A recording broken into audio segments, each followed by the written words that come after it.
can AI. Plenty news never slows. Character AI's buzz with a new tech growth. To project X swing and open at codes. Scaling LLMs beyond what anyone.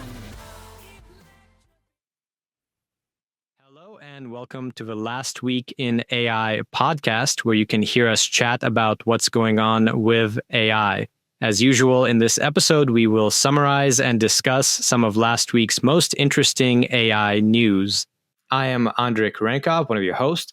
You may have just heard the AI version of me doing the intro. We'll see if I swap it in and, maybe it is, maybe it isn't. You never know.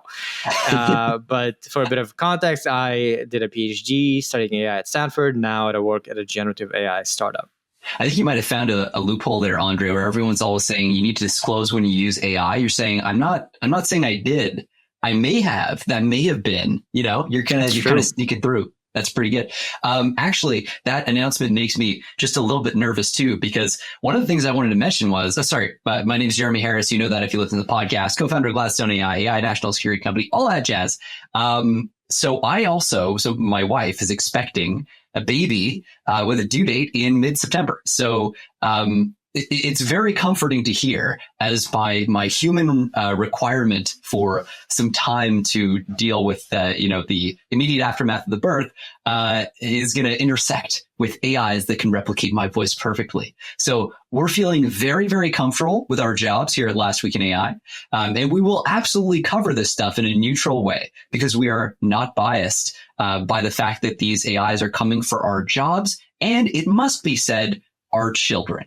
And with that, I do hear having babies is a bit time consuming when they just arrive. It takes a bit of time to take care of them. The thing is, Andre, my wife she's very reasonable on almost everything, except when I proposed that we have a GPT-4o stand in for me through the whole, the first 3 weeks or so, just as, and I was like, look, it's literally drawing on vast information reserves that I don't have. It can answer questions that you have about, market economics and geopolitics that I just can't help with. So, why not give it a shot? But she didn't want to. I even showed her the figure 2.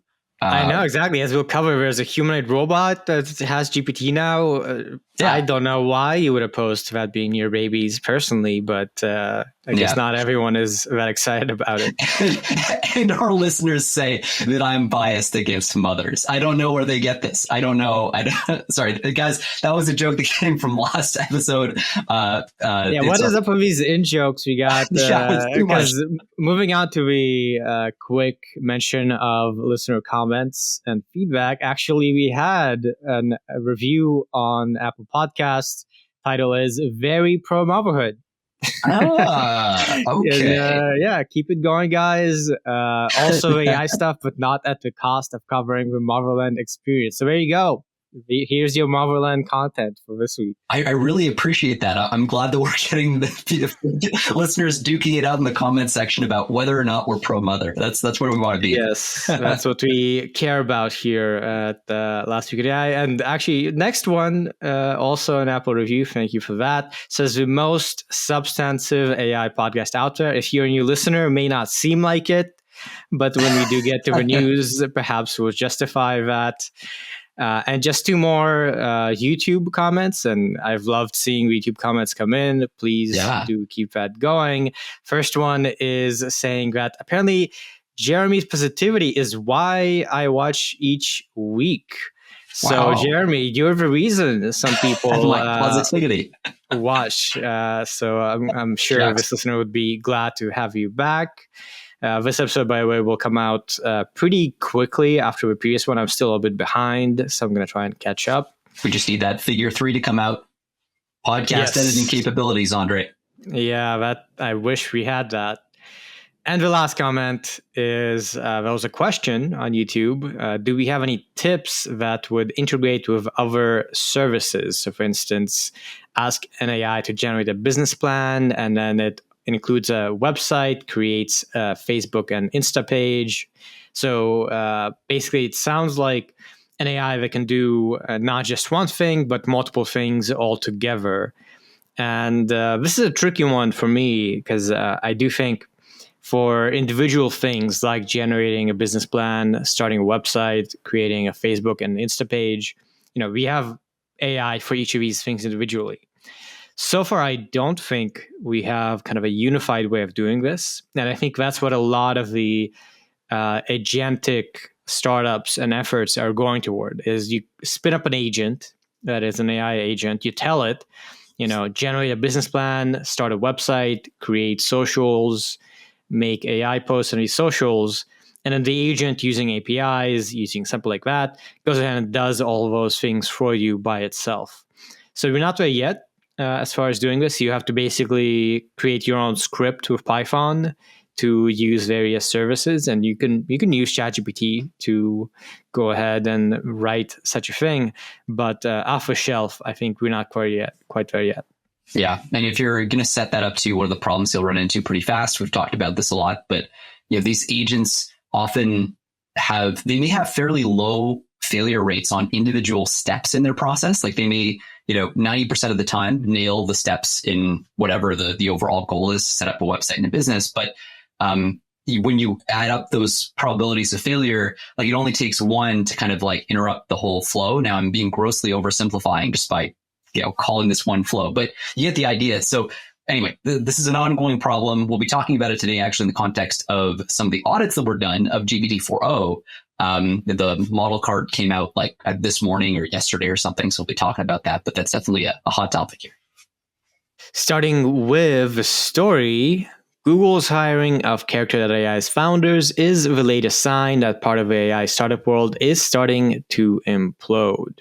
So I'm not sure if we've covered this news last week, but there was a pretty big deal when Google did hire the leadership team of Character.ai. So these are former Google researchers, DeepMind researchers, Noam Shazir and Daniel De Freitas, who actually were pioneers of the chatbot technology. They worked on Lambda, which was a sort of precursor to GPT-4o. It was a large language model optimized for chatbot type activity, and famously had the whole drama with the claim at the time from a person inside Google that it was conscious, leading Google to kind of back down on ideas of releasing it publicly. And as I've said before, I often suspect that had that media thing about consciousness not happened, maybe Google would have been first before GPT-4o. Who knows?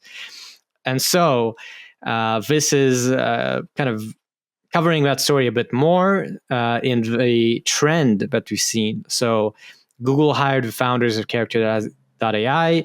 Supposedly that came with around a $2.5 billion in investment in Character.ai.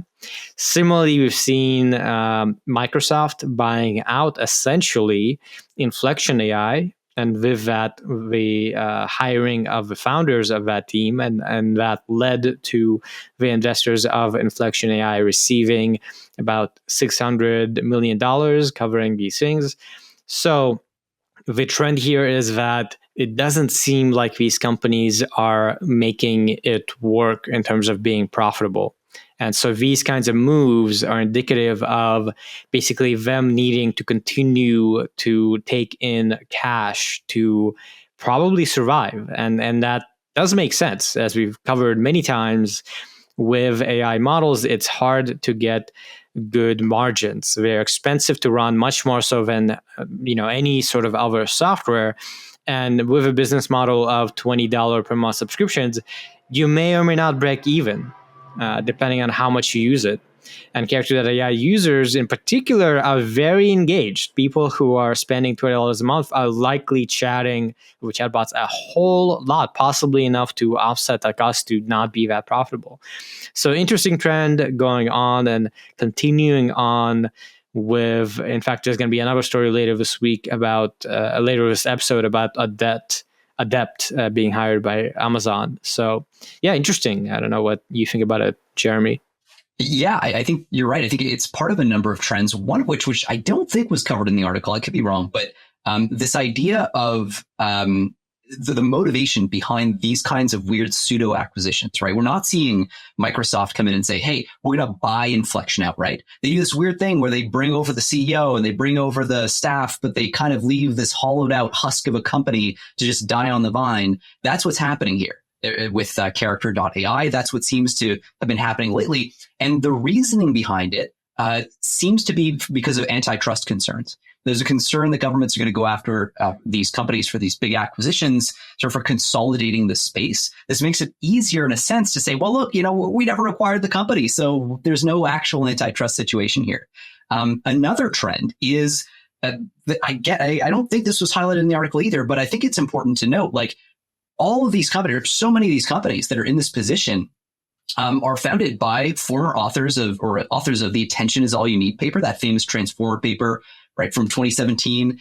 So we have in this instance, Noam Shazir, the CEO of Character.ai, was one of the authors. A whole bunch of other examples, including the co-founders of Adept, which you mentioned, obviously had a similar experience earlier in the year. And then, of course, there is Aidan Gomez at Cohere, right? Cohere is right now another one of these. I would argue, I have argued for years, they're going to be in trouble. And I keep saying this as they keep raising more money. So the stakes keep getting higher and higher here. But I really do think structurally Cohere is really, really kind of in some hot water long term. They need to find a way to turn a profit. Yes, they've raised $500 million, but they're in fundamentally the same sort of circumstance as all these other companies. How are they going to turn a profit if they're not coupled very closely to one of these cloud superscalers like Microsoft, like Google, in the way that OpenAI is, in the way that Google DeepMind is, and in the way that, in some ways Anthropic is? They may arguably fall into that bucket to a certain extent as well. So I think there are a whole bunch of key structural challenges in this space for all the mid-cap companies, the ones that basically aren't the DeepMinds, the OpenAIs, to try to sort out how are you going to make that buck. This space is getting flooded with more and more competition. Character.ai has a whole bunch of competitors. I think Kevin Roos from the New York Times was doing some playtest of about half a dozen different comparable companies. And anytime you're in that business, it's like, you're in trouble. Now, worth noting, Character.ai was, at least nominally, an AGI lab. Their goal was actually to build AGI. So this is another AGI lab that's now been folded into Microsoft, and their cap table was impressive, right? We had Andreessen Horowitz jumping in as part of a $150 million round that they led with $1 billion valuation. That was just back in March of 2023. So, these are really good investors that are making this same mistake that, hey, if Mark Andreessen listened to the podcast, maybe you'd have a few $1 million more. But anyway, not actually serious about that. But anyhow, this is, I think, the big trend in the space. They were kneecapped, Character.ai, by the way, by Meta coming out and saying, look, we're debuting our own family of AI characters. This was back in October last year. So about 10 months ago or 9 months ago or so. And then they created a new feature recently that lets users create their own. So you're really seeing the proliferation of this capability. People don't have to sign up to a specialized service anymore. Meta's already offering it. More people will as well, you have to assume. So I think this kind of makes all the sense in the world, but it is an indication of this underlying trend that seems to be pretty persistent. That's right. And in addition, another component of this trend that has been active for a while, at least a year and a half, is the intense competition to acquire AI talent. All of these companies are paying a lot, either in actual salary. I mean, the salaries at OpenAI supposedly are reaching into the 6 figures easily for the top researchers. 7 figures, that's right, 6 or 7 figures, which, if you don't know, that's like in the millions.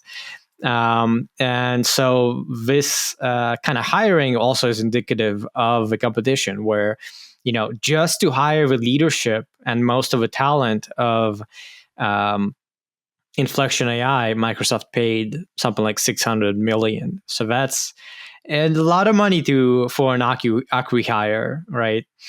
And it could be another reason for this as well is the competition for data, where Character.ai, Inflection AI, they have a lot of users chatting with their chatbots, and that is a very, very strong source of data that no one else has access to. So a lot of trends kind of coming out of these kinds of acqui-hires and search for talent. And speaking of that, we do have an update on the acqui-hiring of Adept by Amazon. So this happened earlier this year, where the top employees of the company was hired by Amazon back in June. And now investors in Adept will receive some reimbursement. So Adept will receive $25 million, while investors will roughly recoup their investment. So very much like the Inflection AI situation, where it was also the case that when Microsoft hired away the company, the investors in Inflection did recoup their investment via that amount. So there you go. Pretty much a similar story, and it is quite weird as a trend for the tech sector. For a long time, they were hiring outright in general rather than acqui-hiring. Acqui-hires were generally with smaller companies, where partially for the tech and for the employees. Generally, to my knowledge, acqui-hires at this scale, at this amount of money, were just not happening. And now they are.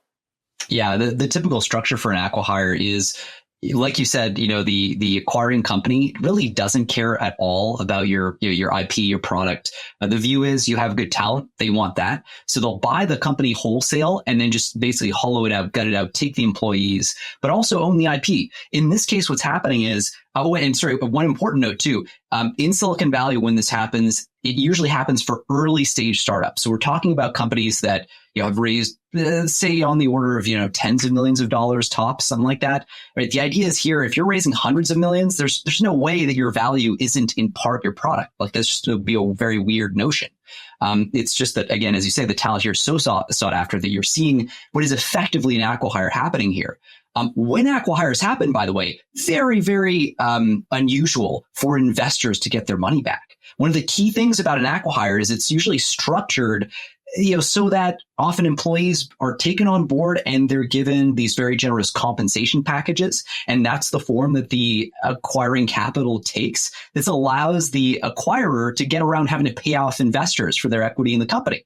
Now, that you can view that as a negative outcome for investors for sure, and maybe a bit of a like a dark strategy. It certainly gives the founders of the acquired company a really nice soft landing, but it leaves investors holding the bag. And so in this case, they're doing it at such a scale, and they've got great investors like Greylock and General Catalyst who've put in, over $400 million into Adept. So at this point, they're saying, well, look, we're going to make you whole, which is, again, really weird for an acqui-hire. They're in a hurry as well to not call it that and explicitly saying, look, we're not interested in any of the IP here. We're not interested in the product. Almost to an insulting degree, if you're an Adept founder, they're saying, look, we don't care about this shit. We want the people. And that's just a weird nature of these things. Part of it really is, again, that goal of avoiding regulatory scrutiny on the basis of antitrust. Don't make this look like you were just straight up like acquiring a company. You want to have this weird kind of strange process that gets around these merger notification rules that are going to trigger potentially, FTC interest and things like that. So yeah, very interesting time. I don't know how much this is going to hold up, because the obvious let's say strategy here is to acquire. Like the end result here is the same. So yeah, I'm curious how regulators would look at this and what tools they even have to poke at this kind of deal. That's right. And we have seen antitrust being enforced more strictly. At least it seems to be that in recent years. Certainly the EU is very active on the antitrust side, but also the US, as we'll cover later in this episode. Google had a big development for them this week. And just to read a quick quote covered in this article, last year the FTC did make a statement about this trend. So here's a part of a quote. Firms hoping to compete in the generative AI space need expertise, and companies that acquire both engineering experience and professional talent will be better positioned to gain market share. Since requisite engineering talent is scarce, powerful companies may be incentivized to lock in workers and thereby stifle competition from actual would-be rivals. To ensure a competitive and innovative marketplace, it is critical that talented individuals will be permitted to move freely. So that's talking more about factors in your contract that basically forbid you from going to competitors. But it could also apply to these quasi-acquihires. Yeah. And actually, one last note, just to for context on why the refund is happening in this case, like one big source of pressure. Every time I've invested in a early stage company, when there's an acquihire, there's always this question from the founders of like, do we pay back our investors just reputationally? Because those founders are going to want to go off and found another company someday, and they may want to raise from those same investors. Or Silicon Valley is a small world, man. Like early stage startup investors, like a lot of us know each other and that sort of thing. And then at the later stages, it gets even more like that because General Catalyst and, these big firms, the partners move around and all that stuff. They talk to each other. So the goal really here is reputational control as well. Don't mistake this. There's no good outcome here, right? Getting a refund is not the intended goal for an investor, especially in a company like this. But, reputation management is important. And essentially, Microsoft here is allowing Amazon in this case is allowing the reputations of the founders to be managed with respect to their previous investors to allow them potentially to go on and do this again. So anyway, that's an important ingredient that I'm sure is part of the decision making here. That's right. And for companies that aren't public, to my knowledge, it's much harder to do a sort of aggressive acquisition via buying of their stocks, right? So you kind of need the agreement of the founders to be acquired or to be hired in these cases, right? So the founders could very well be laying out these conditions that to allow themselves to be hired, they have to have this happen. Yeah, that's always a question of leverage there, right? Like how much does Amazon really want Adept? How much can Adept survive on its own? That's all part of that negotiation. You're absolutely right. What form does the comp take and all that, for sure. Moving on, we've got the story that AI chip startup Groq has its valuation rise to 2.8 billion, and that's after they have closed a 640 million funding round led by BlackRock. They've also announced two new appointments, Stuart Penn, an Intel senior executive who has joined as the COO, and they also have Yen LeCun, who has joined the company's newest technical advisor. And Yen LeCun is a very famous AI researcher, leads the AI research efforts at Meta. So pretty big deal here for them. They had previously closed a 300 million funding round back in 2021, at which point they were valued at 1 billion. And earlier this year, in March, they were reported to have deployed around 4,500 chips. So this presumably will help them scale, move faster. And certainly, I think Groq, we've covered them a good deal. And out of the companies that are trying to make novel chip infrastructure to compete with Nvidia and so on to make sort of AI native chips, so far it appears that they are in the lead and actually might be finding a decent amount of success. Yeah, their big their lead is in that niche, right, of inference. So their chips, their so-called language processing units or LPUs that we've talked about a lot on the show, are just for inference, not for training. So in that sense, it's one slice of that market. The big question here is going to be, can they scale production? They've shown, at least through demos, that they can achieve outrageously fast inference speeds that compare very favorably to things like the H100, even the B100, B200s that are coming online. Right now, the question is, can you achieve volume production? That's what this is about. Andre, you mentioned 4,000 of these LPU units produced as of March this year. Well, as of March 2025, their goal is to roll out more than 100,000. So 25x increase in production. For context, when you look at the scales that Nvidia operates at, you're looking at millions of chips per year. So we're talking about an actually significant level of scale coming from Groq. 100,000 versus millions, you're sort of an order of magnitude off. For a company at this early a stage, that's a pretty impressive play. Another thing to note is, you always have to wonder, what are the margins like, especially as you're scaling up? You haven't optimized all your processes, right? You're doing a shakedown cruise for every new kind of product line here. What they say is they're aiming for, quotes, a full dollar return for every dollar we spend on hardware. We don't intend to lose money. Unusual for a play like this, but when you're in hardware, you kind of have to do that, right? You can't burn money in quite the same way because things are just so expensive. As people say in Silicon Valley, hardware is hard. So yeah, it will be interesting to see if they can actually make good on that intended scale of 108,000 of these LPU units. And if they 10x again, right, they're really like in Nvidia scale territory. They've got a bunch of partnerships, by the way. These include Meta and Samsung, a whole bunch of sovereign nations and sovereign wealth funds, things like that. So, a lot of serious people with smart money taking these guys very seriously, and we'll see if the scaling comes out the way they hope it will.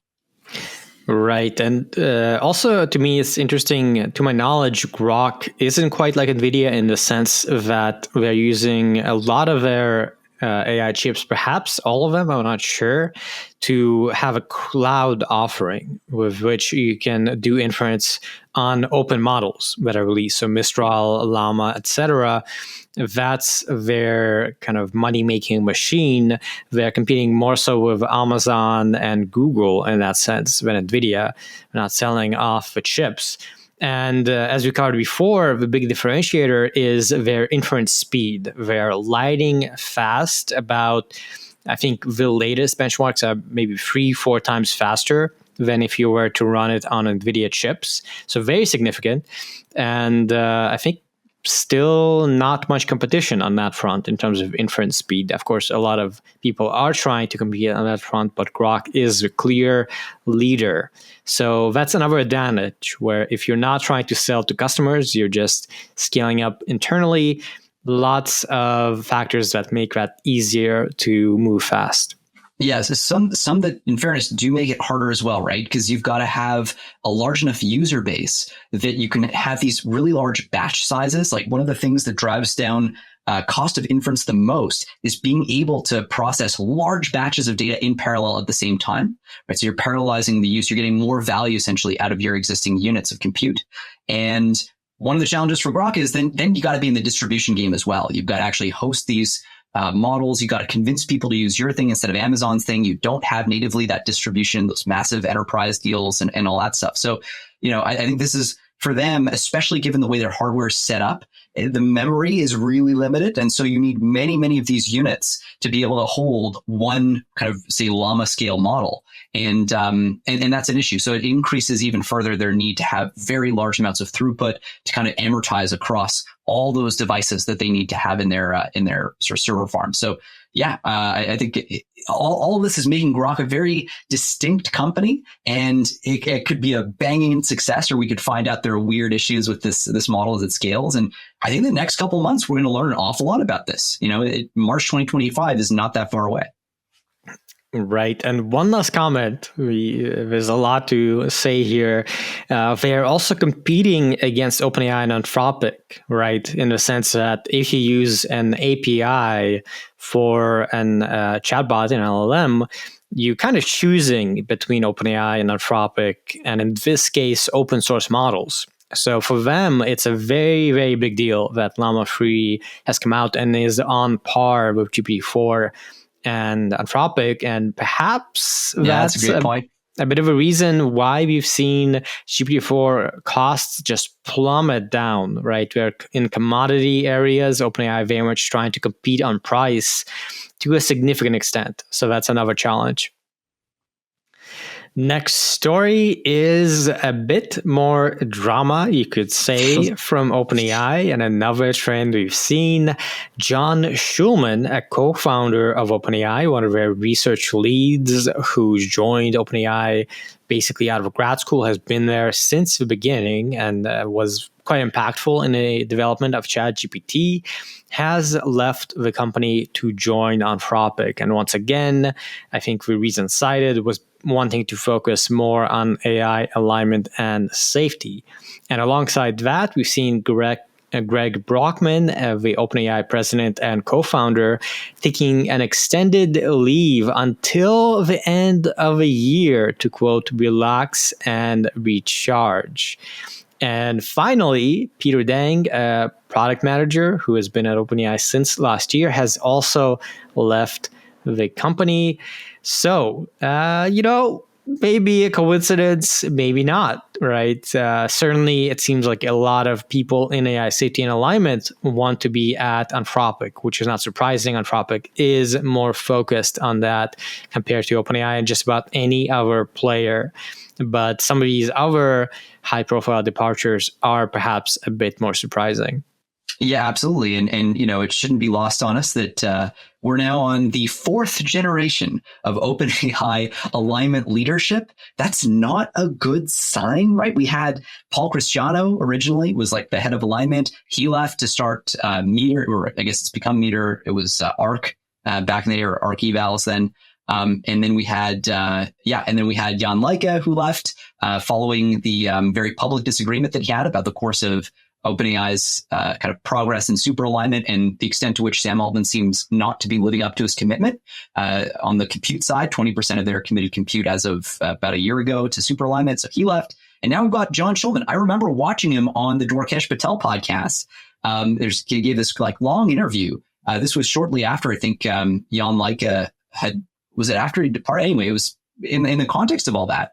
And I remember being really impressed. I was like, wow, this is not bad. This is a guy who seems to take, the issue pretty seriously and may have different views from Jan or whatever, but generally seems quite engaged with it. I was like, it's sort of surprising given Sam Altman has sort of seemed to make moves that suggest, at least to me, that he's not terribly serious about the issues that he has claimed at one time to be serious about. And now, sure enough, John Schulman leaves. So not a great sign, I think, for a lot of people who are concerned about OpenAI living up to their word here again. Not a great sign necessarily as well, given that he's a co-founder of OpenAI. A lot of people have been talking about that. What do you do if you genuinely believe that OpenAI is on the cusp of building a super intelligence? Do you actually leave the company?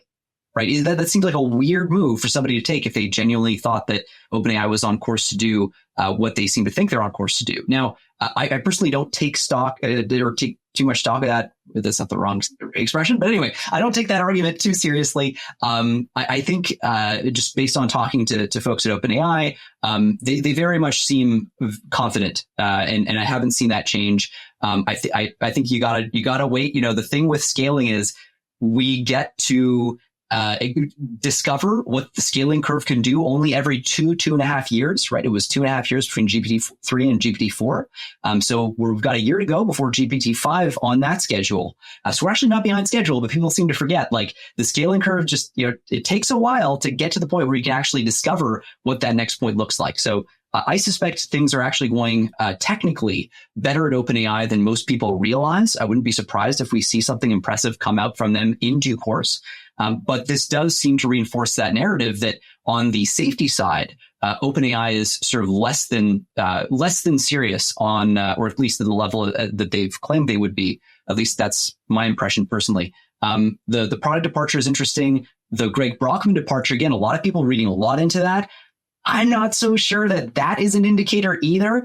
He's been there 9 years. You can see somebody like that needing to take 6 months off or 5 months off or whatever. Maybe, he's got a training run that he's got to wait for to complete or something, and he's taking a breather. But hard to know what to make of all this stuff. Definitely OpenAI's kind of upheaval is going to be the narrative that's around it. I think it's partly accurate, as I've said, especially on the John Schulman side. That one, I think, is the most interesting and informative piece. I do know there are people at OpenAI who've known that this was coming for some time. But anyway, I don't know how much to read into the Greg departure. Right. I do agree. I think with Greg, part of this that may not indicate very much. It is pretty realistic that he needs some time off. I'm sure, we can be certain that it's been a very chaotic time at OpenAI for the past year and a half. They've grown, I don't know by how much. I believe they had maybe about 150 employees as of 2022, if I recall correctly. Now I wouldn't be surprised if they're 4 times, 6 times that, something to that. I think they're over 1,000 now, yeah. Yeah, exactly. So maybe like 10x scaling. And when you do that, in a short period of time, 1 year, for a startup, it's insane. It's crazy. It's chaos. So challenging. Scale does wreck a lot of things in startups. One of the things it usually doesn't, because it tends to be correlated with success, you usually don't see founder level people leaving like this. But OpenAI is not a normal startup, right? Like, I mean, this is a company that's trying to build AGI. So, expect the unexpected. And to your point, I mean, this is. These departures mean something. It's not clear fully what, but some of them, again, the John Schulman one, I think that is absolutely, to me, highly suggestive of the kinds of problems that Jan Leica highlighted, the kinds of problems that, whistleblowers at OpenAI left, right, and center have been talking about with respect in particular to Sam Altman's leadership and the extent to which he's been manipulating his way around and through the board, at least allegedly, and that seems to stack up with all this. So. Right. And again, Greg Brockman isn't leaving. He's taking a leave, but 4 to 5 months leave is pretty significant. Right. So that's worth noting. On to lightning round, another story about OpenAI drama with a story that Elon Musk has filed a new lawsuit against OpenAI. And this is kind of the same story. He filed the first lawsuit alleging that OpenAI has breached the founding agreement of the company. Musk, of course, was one of the co-founders and put in a lot of money at the beginning. He left, parted paths with OpenAI in 2018. He said that was due to also working on AI at Tesla and not wanting to have conflicts of interest. Sources and reporting has told us that perhaps it was more so because Musk wanted to be the leader of OpenAI and was not able to take a position from Altman. So the previous lawsuit argued the same thing and was basically taken back by Musk. It was dismissed by them as opposed to a judge. It was pretty flimsy from our knowledge. It basically said there was this founding agreement to be a nonprofit, but it was not even a contract. It was sort of an informal agreement.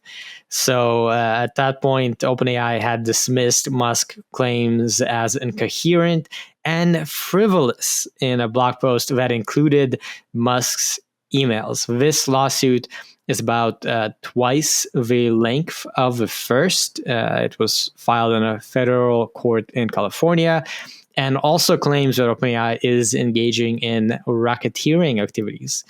So there you go. Elon Musk continuing to be on the attack against OpenAI. Yeah, this is pretty interesting. So, the narrative, as you said, is like, look, I put my money in, says OpenAI, on the basis that this is going to be a nonprofit. And then Sam Altman says, oh, we just discovered AI scaling is a thing. And that means we're going to need a ton of money if we're going to achieve our goal of building AGI, which means we need to become a for-profit or at least capped for profit. They're kind of weird structure they have over there. And Elon says, well, you can't just do that. That's a violation of blah, blah, blah. Now, the emails that OpenAI then leaked were essentially showing Elon acknowledging the need for the company to make a ton of money in order to fund all the compute they need to scale their AI. So their argument is, look, you knew about this, you were okay with it, you recognize that need. This is kind of interesting. I mean, I'm not a lawyer. I don't feel remotely equipped to assess the validity of this lawsuit. it's got some bombastic language in it. I mean, it refers to the perfidy and deceit of OpenAI as being of Shakespearean proportions, which I really appreciated that. It alleges that Elon was, quotes, betrayed by Altman and his accomplices. So, so some very strong language there. Obviously, there's no love lost between Elon and Sam. This is a rivalry that goes back quite a ways to the kind of first split when Elon was, by some accounts, forced out. And I mean, just look at some of this language, right? Elon Musk's case against Sam Altman and OpenAI is a textbook tale of altruism versus greed. Altman, in concert with other defendants, intentionally courted and deceived Musk, preying on Musk's humanitarian concern about the existential dangers posed by AI. So, I mean, this is like really intense stuff. And you're right, the racketeering piece, right? This is like when I read racketeering, again, not a lawyer, but I've seen enough mob movies to know racketeering is an interesting freaking thing to be alleging. So where does this come from? Well, I think, again, not a lawyer, but I think this is the quote that brings up the racketeering concern and how they're justifying it. So they say, in partnership with Microsoft, Altman established an opaque web of for-profit OpenAI affiliates engaged in rampant self-dealing, seized OpenAI's board, and systematically drained the nonprofit of its valuable technology and personnel. So this is a really interesting angle for the racketeering case, right? The case is like, look, OpenAI itself, yeah, technically might not super be a for-profit or entirely be a for-profit, but it's making deals with hardware companies, and those hardware companies are owned or indirectly owned by Sam Altman. It might be making deals with energy companies that are owned or indirectly owned by Sam Altman. So now you've kind of got this indirect way that OpenAI is fueling this growth.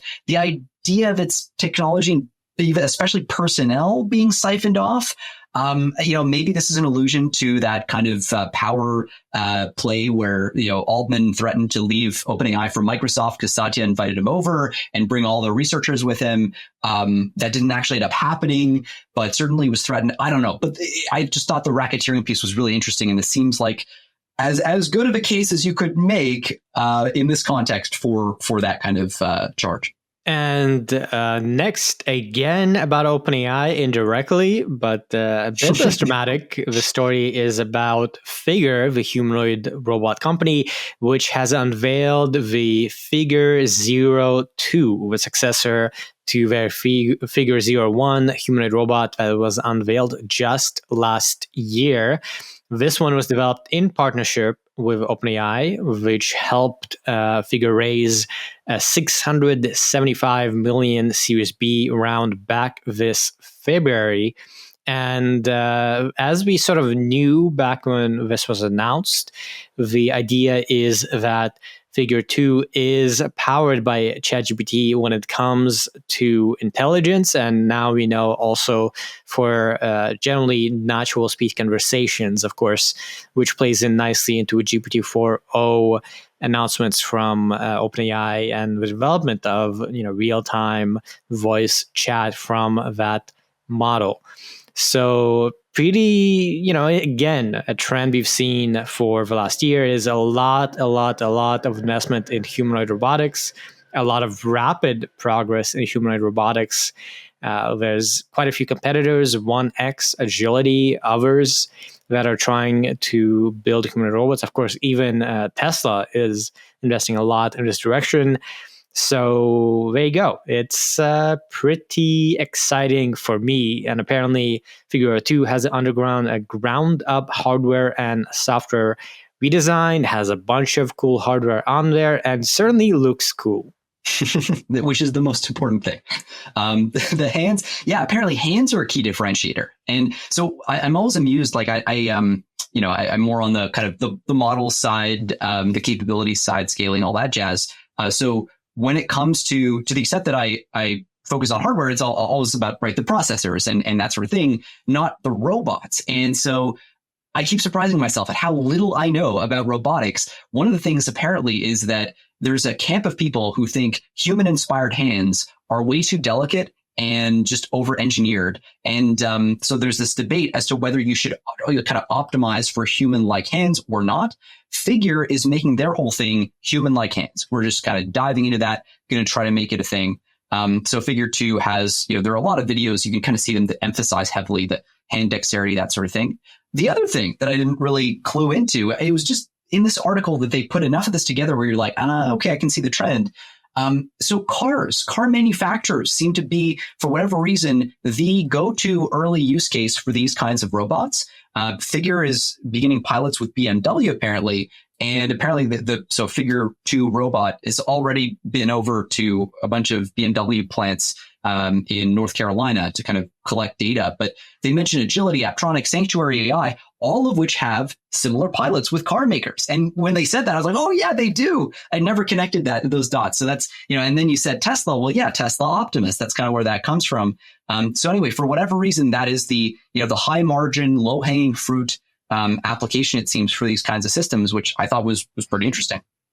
Yeah, and I think that makes a lot of sense, right? Because we do have a lot of humans doing physical labor at these plants. There's, in some cases, a shortage of talent because you do need talented people on those lines. You need to move fast. You need to keep working, and that's one of the benefits. You can go 24/7 with humanoid robots. Can't really do that with humans. And one other thing I'll note is this is an interesting case of competition because in Figure 1X, etc., when you're at a car plant, you don't need necessarily kind of general purpose reasoning capabilities. You don't need necessarily a lot of knowledge about politics or other things that ChatGPT and so on provides you. What you really, really need is a very, very robust control of the robot. You need to be able to move, use your arms, do all of that quickly and accurately. And that's been a challenge, a long-standing challenge in robotics. And that is kind of the point of competition, in addition to hardware, among these companies, making the software that allows robots to work well on par with humans. That's not been the case. I don't think it's the case yet, but a trend in robotics has been collecting more data and being able to sort of scale up models and really train machine learning models over classic control techniques. So I'd be surprised if we see humanoid robots being able to replace humans fully on plant lines until maybe a few years from now, but it does seem to be heading in that direction. And next, another story related to hardware, this time about chips, and it's about how ASML and Tokyo Electron have dodged new US chip export rules. So the US is considering invoking the foreign direct product rule, as we've said. With that, they want to regulate foreign products made with American technology. But as the story says, so far, ASML and Tokyo Electron have been able to continue selling to China, in part because they have a potential exemption from the rules. US may be excluding this Dutch and Japanese semiconductor equipment companies. So there you go. Partially, this may be because the countries themselves are likely to conform to the stricter export policies without the US invoking this FDPR policy. And ASML, very, very important for being able to do cutting edge chips, which China is very much behind on. They are, not on the scale of TSMC, which is the provider for Nvidia. So very, very important for China to try and catch up, and the US is trying to curb that possibility. Yeah, that's right. So ASML being that Dutch company that makes the machines that make the machines, right? So essentially they make the photolithography machines that TSMC in Taiwan uses to make the chips that Nvidia uses to make the GPUs. So they are way, way, way at the very top or bottom of the supply chain, the very beginning of the supply chain. So this is actually about, not necessarily just the export of ASML's machines, but the ongoing maintenance as well of these devices. So one thing that not a lot of people realize is that when ASML sends a machine, a device over to, say, China, they don't just send the machine. They send a team of about a dozen personnel to maintain the system, to integrate the system, to ensure its proper use and functioning. And so if the US were to come in and say, hey, you can't do that, they essentially cannot just prevent China from receiving new machines, but significantly hamper, maybe even halt the ongoing operation of ASML machines in China right now. So that's a really, really powerful tool. To your point, like there's this question of, okay, US comes in and imposes this rule. This rule essentially says, if you have a product that is made with even the slightest sliver of American technology, it falls under this rule. So in other words, the US can tell you, no, you're not allowed, blanket rule, you're not allowed to export to these kind of firms that are on this list that they're making, or expanding rather. So essentially, we're in a situation right now where it seems like the US might be banking on these companies just adhering potentially to those constraints voluntarily, in a sense, without having to impose that constraint, or they're okay with the FDPR not actually being applied. It's a little unclear how that's going to fall out. But just to give you an indication of how much of an impact this is having on ASML's bottom line, their shares went up 11%. Tokyo Electrons went up about 7% on this news. So essentially, the market feels that the value of China to ASML is so significant that the U.S. invoking this rule is worth more than 10% of the company in expected value, right? With no guarantees, of course, that these rules will in practice be enforced, because the companies might kind of be having their arms twisted to do this pseudo voluntarily. We got to see how it plays out, but this is an interesting next move. It's unclear. We talked last time about how ASML and Tokyo Electron were pushing back really hard against Washington making this argument to invoke the FDPR and trying to pressure their respective governments to push back too. But you've got at home American companies, by the way, who, because they're in U.S. jurisdiction, they are already forced to adhere to these protocols. So companies like Applied Materials, Lam Research, KLA, all these companies have been complaining, look, we're shouldering this burden. Meanwhile, ASML, they can ship to China. Tokyo Electron can ship to China. We're facing a huge disadvantage here. They're basically lobbying the US government to make this a unilateral play, so everybody plays by the same rules. That's all kind of part of the political and economic game that's being played here. We're going to have to wait to see what in practice is the effect of the US seeming to choose not to invoke this rule at this point. And to provide some context, ASML, as you said, provides the hardware necessary to make cutting-edge chips, the latest generation of the smallest chips that is necessary to develop Nvidia quality GPUs. And these machines cost, I think, about $400 million. They are not easy to make. I think ASML is, to my knowledge, the only provider of the latest generation of these extreme ultraviolet something. Yeah. Lithography. So very big deal here to think about this. And the US does have some leverage in the sense that, as we've covered, a lot of investment in domestic chip production, on the order of billions of dollars. So these companies certainly do want, presumably, those new efforts to also buy from them. TSMC is partnering with some US companies on making plants in the US. So very interesting dynamics going on here. Maybe a bit, if you're not interested in geopolitics and hardware production, maybe less interesting, but for us, very interesting. And finally, the last story of the section, business taking up half this episode, surprisingly.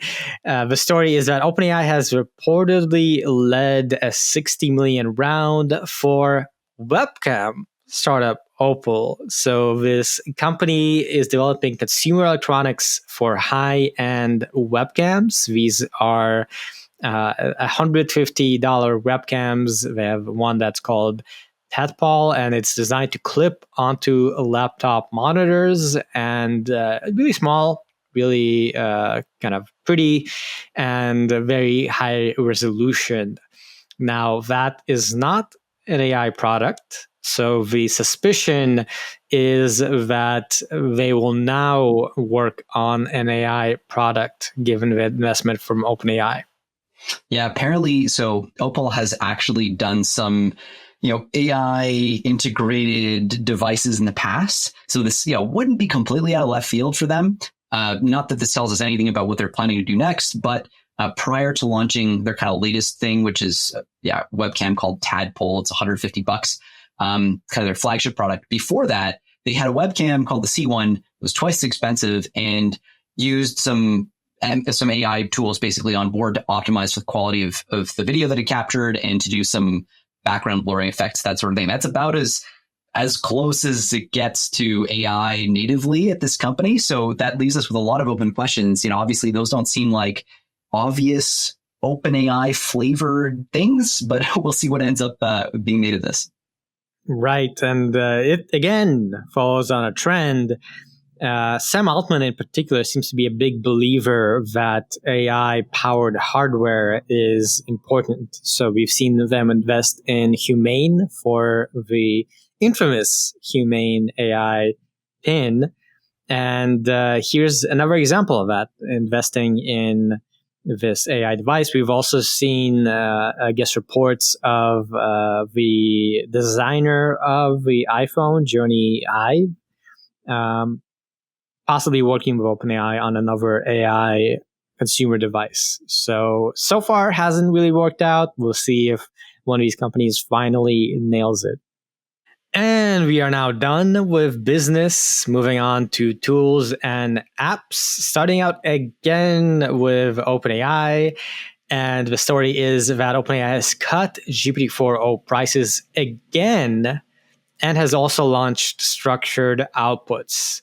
So this is a big price reduction. It makes it 50% cheaper for input tokens and 33% cheaper for output tokens. And this is, again, after another price cut, after GPT-4 already being the cheapest model on the market to be able to be usable by companies. And that's a big deal because now I think the main source of income for these companies is the users of the API, is the customers making use of these products. So certainly it is a big deal that they are able to do this. Structured outputs, that means that you can output more, let's say, as it says, structured, more sort of programmatic outputs that are easier to parse for programs. So things like spreadsheet formatted things, database formatted things, etc. We've seen that already be launched by other companies, so not fully novel, but certainly an important capability. Yeah, and is this came as well with an announcement from OpenAI. Oh, and I should mention too, right? The closest comp to this is probably Gemini 1.5 Pro, which rather than OpenAI's $2.50 per 1 million input tokens is $3.50 for 1 million input tokens, and rather than being OpenAI's $10 per 1 million output tokens, it's $10.50 per 1 million output tokens. So just trying to sneak under that threshold to be the cheapest model. Mission accomplished relative to Gemini 1.5 Pro in any case here, but obviously those prices are going to keep going down as hardware gets better and software improves. One of the cool things that came with this was a blog post where OpenAI talked about, how did they actually train this model to do this? How did they train it to do the structured outputs that are generated here? Now, for a little bit of context, structured outputs, one of the key structures you might want to play around with is something called JSON. JSON roughly is the format of data, or the format you want to put data in. If you're going to move it around the internet, let's say if you have some sort of like web service and somebody wants to ping your web service to get data that they're going to, for example, show on their website. So you might package it up in a JSON file, or you basically share it in that format. JSON is just a way of formatting data. You have curly braces, you have a data type, you have a colon, and blah, blah, blah. So there are some basic rules of formatting that you have to adhere to if you're going to make valid JSON. OpenAI first tried to just fine-tune their latest model, GPT-4o, to understand some of those more complicated schemas and make sure they produced outputs that matched those schemas. The problem is that no matter how much you do this, your language model's behavior is never going to be guaranteed. It's always going to be a little bit random. And so you're going to see some failure rate. So what they found was through fine tuning, through all these operations on the base model, they were only able to get up to 93% on their benchmark. So that's still, if you're a developer and you're pinging an API and you want to get back a data package that has a certain format, 93% is just not good enough, right? It's kind of just not going to cut it. You need every single time you ping that thing to get your data back in a format that's not going to cause everything to crash, right? So what OpenAI does is they go, okay, well, 93% not good enough. We're going to have to figure out another approach. What they do is essentially use a technique to constrain the model's outputs in a very kind of blunt way. So by default, when you try to generate an output from a model, the outputs are totally unconstrained. In principle, the model could choose any next character, and the model just has to be smart enough to choose the right next character. And that flexibility is what leads to mistakes. So what OpenAI ends up doing is saying, look, we're going to have a separate kind of parser that determines, essentially, given what has already been outputted, what are the appropriate, the acceptable next characters that would continue to make this output a piece of valid JSON? And they're going to force the model to choose only characters that fall into that category. So this requires more computing, right? There's more compute going on in the background to run this assessment to determine that, in fact, okay, this is a valid JSON package. And in fact, they say like the first time that you try to kind of get a result using this API, it's going to take 10 seconds to process that first request, or as much as a minute for more complicated schemas, just because the system's got to kind of figure out that rule set and make sure it's being adhered to. Things get faster thereafter. But I just thought this was really interesting. It's kind of you can think of it as a mix almost of like symbolic reasoning, right? Because you're imposing actual hard constraints, deterministic constraints, that really kind of try to restrict what that model can, in fact, output. So anyway, this is a really interesting tool. Good, if you're like us, if you're a developer that uses these tools and you need a guarantee of a certain format or structure, this is actually going to unlock some use cases. Exactly. It's in particular a big deal for companies and the enterprise customers. So we've seen other companies like Lamini already offering this guarantee. And as OpenAI has been competing for enterprise customers, I wouldn't be surprised if that came out of the requirements of those types of customers. Final note, on the cutting cost side, the price war hasn't just been between OpenAI and Google. It has also been between inference providers. So there's a bunch of these, such as Together AI. They have so far done a lot of the undercutting of costs. And this is going to probably hit them pretty hard. For them, it might be harder to stay afloat. And next, someone we haven't touched on, Apple. And the story is that Apple Intelligence could get a $20 plus version. Wow, where have we heard that before?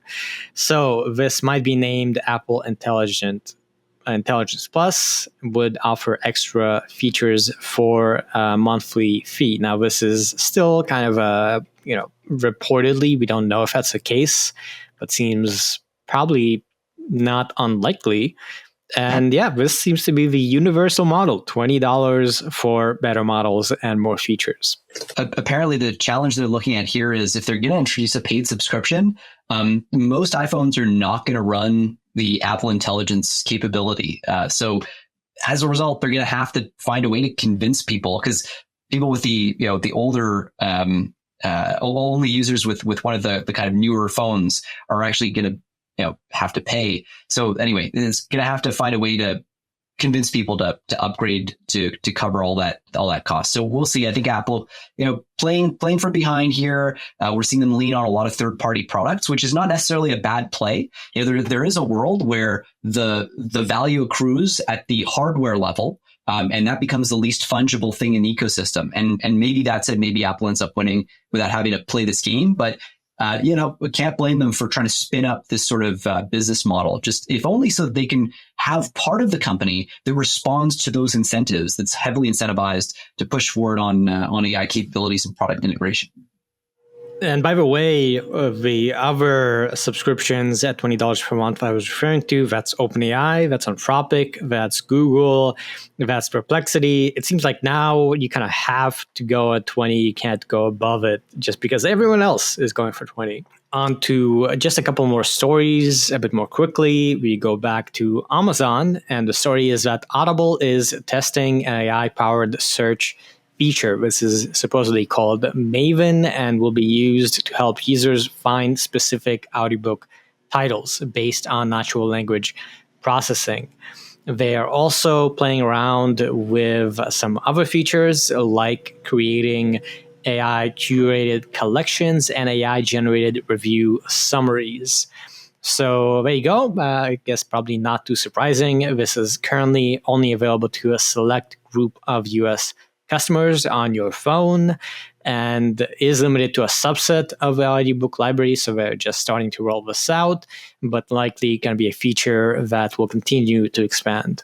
Yeah, we don't know what models are powering this feature, so there's just a lot of uncertainty here. Apparently, a spokesperson said that Maven is going to leverage, quotes, the strengths of multiple models and will, quotes, continuously evaluate as models improve, which obviously makes sense, but it's clear that they're, anyway, not tying themselves to anyone in particular. I think the interesting thing, this is an Amazon-owned company, so, if they don't end up using Amazon internal models, they end up using, like OpenAI models or whatever, could be seen as an interesting sign.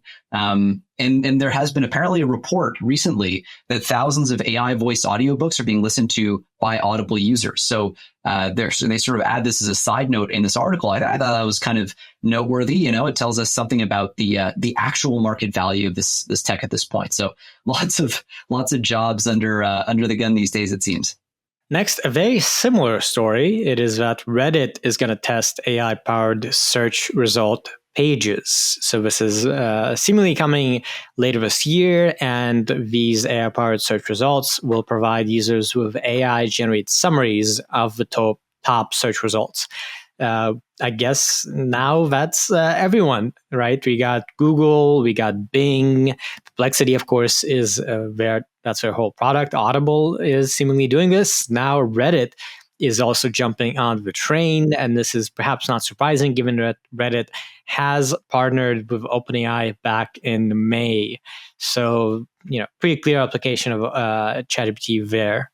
On to research and advancements. And the first story is kind of an exciting one. I think it's generated the most buzz in the researcher technical AI circles. The title of the paper is Scaling LLM Test Time Compute Optimally Can Be More Effective Than Scaling Model Parameters.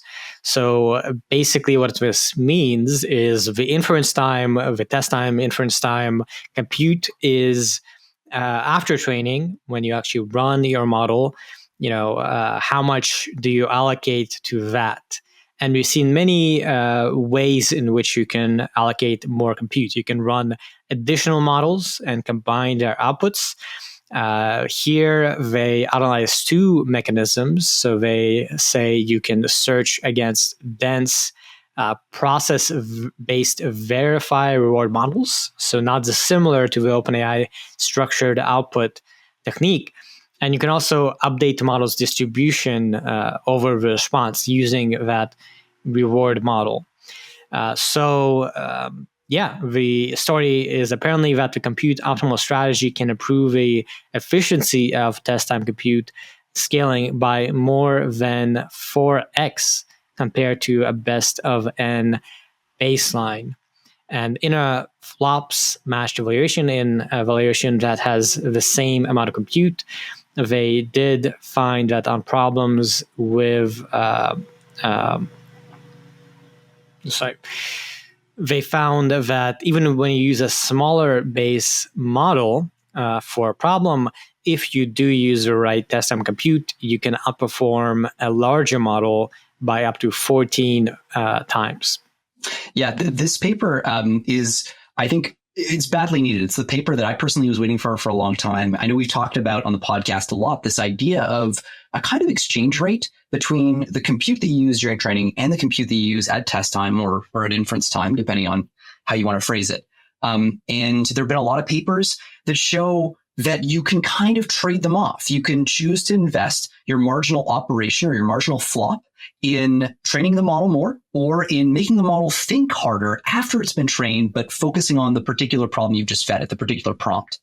And what we're learning here is that the picture is actually quite complicated. So some of this research has been contradictory, by the way, the research that talks about this trade-off. You'll find that in some cases they'll say, oh yeah, it works great, kind of blanket exchange rate between the two. And then others say, well, actually this works really poorly, especially on complex logical tasks. And so the question that they're going to try to answer here in part is, which one of these stories is true? How do they break down? And what does it mean to scale test time computing optimally? Now, when we think about scaling training time compute, it's easy to think about what that might involve. Train the model, for example, on more data. Okay, you're just going to spend more computing power, more flops to actually dial in the weights of the model, get that model trained up. But what does it actually mean to scale up test time compute? Right? What does it mean to get a model to think harder, if you will, when contemplating a particular prompt at inference time? Well, there are a couple of different strategies to do this. And the first thing this paper has to figure out is, how are we going to kind of identify strategies that achieve this? So one naive one is called best of n sampling.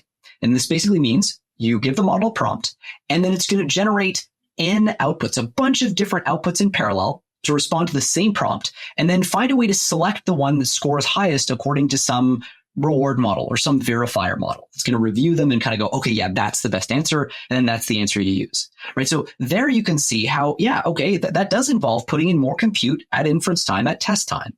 It's going to give you more results. And then you sort through those results to pick the best one. And yeah, I can kind of see how that would result in a better output by investing at test time. That's not the only strategy you can use, though. So what they do in this paper in particular is they're going to use that best of n sampling as a benchmark.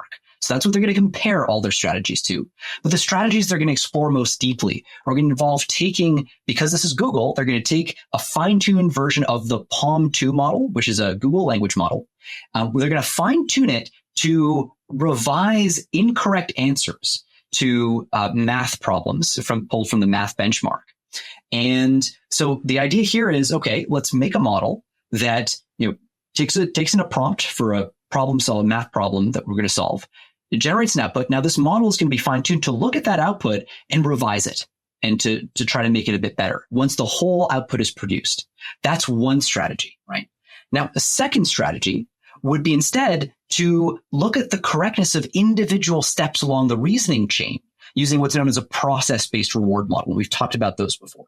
So you've got the idea of kind of doing a wholesale revision of a fully formed response compared to doing a sort of step-by-step correctness verification process. Now, you can do those both, like by investing more and more compute into your model, do more and more thorough job, right? You can revise an incorrect answer n times, and you're using the same amount of compute roughly as you would to generate n different responses. It's an interesting question as to which approach works best. And the answer turns out to depend on the kind of problem you're trying to solve. If you're trying to solve a relatively simple problem, and by simple, what I mean here is a problem that the base language model can already kind of solve in one shot. Like it's already getting okay, just like low but okay results. In that case, you can get better results from doing n revisions of an initial answer than from doing n attempts in parallel. And that kind of makes sense, right? Because in a sense, the base LLM is already doing okay. So revising that answer, it has enough knowledge to kind of gain a lot of juice from that process. You're in refinement mode, if you will. Whereas if a problem is harder, especially problems that require like searching over a lot of different high-level approaches to problem solving, then kind of resampling new responses from scratch, like basically reprompting and doing that n-independent kind of tree search approach turns out to work a lot better. And so they use these to create this essentially they call it an adaptive compute optimal strategy. So what this means is give me a prompt, and in a dynamic way, my model is first going to assess, okay, what kind of problem is this? Is this one of those easy problems where I can have a decent initial solution and then iterate on it? Or is this a harder problem that I need to try a lot of different solutions in parallel using different strategies that in some cases actually look a lot like AlphaGo?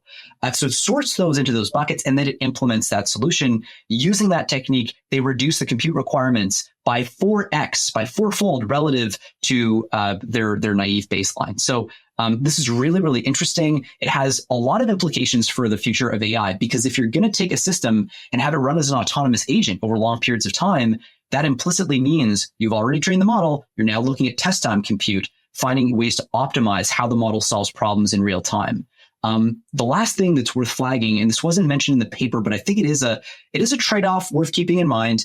The training compute is, in a sense, better because it's a one-time expense, right? So it's not just quite this one-to-one thing. If you're trying to solve a problem, if you pre-train a model to the point where it can solve that problem in one shot, well, that's an advantage that the model retains with the next problem you're trying to solve. Whereas any compute that you invest at inference time, unless you have some persistent memory that you're able to sort of store intermediate results in, that compute is sort of lost forever after the problem is solved, after the session ends. So other than that, though, I thought this was just a really, really cool paper.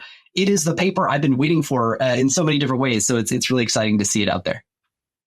Definitely. And to that comment about AlphaGo, a little bit more context. So the kind of naive view of how these models work is you have a large language model, you give it an input, and it produces a corresponding output. And that is your answer. In practice, the way LLMs function can be tuned in different ways. So when you generate a sentence, right, you probably want to be able to look ahead and think about, what I'm going to say later. If I say this word next, would it make sense in the context of what comes after that? And that's something called beam search, where you basically explore multiple possible outputs, and then you look at what do I say after that.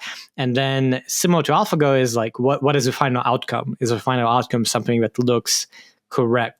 And that's where you can use that PRM model to explore every possible step and evaluate every possible step, very much like what AlphaGo does. Very important paper coming from UC Berkeley and DeepMind. So I like to see universities still being impactful.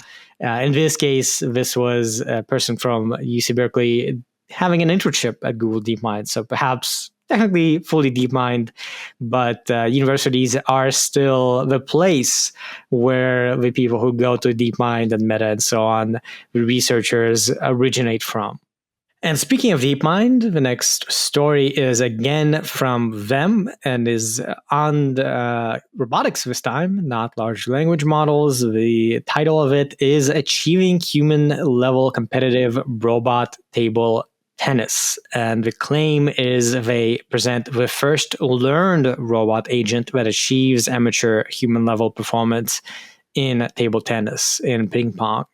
It uses a hierarchical and modular policy architecture. So going back to something like reinforcement learning, has low-level controllers with detailed skills and high-level controllers that choose low-level skills.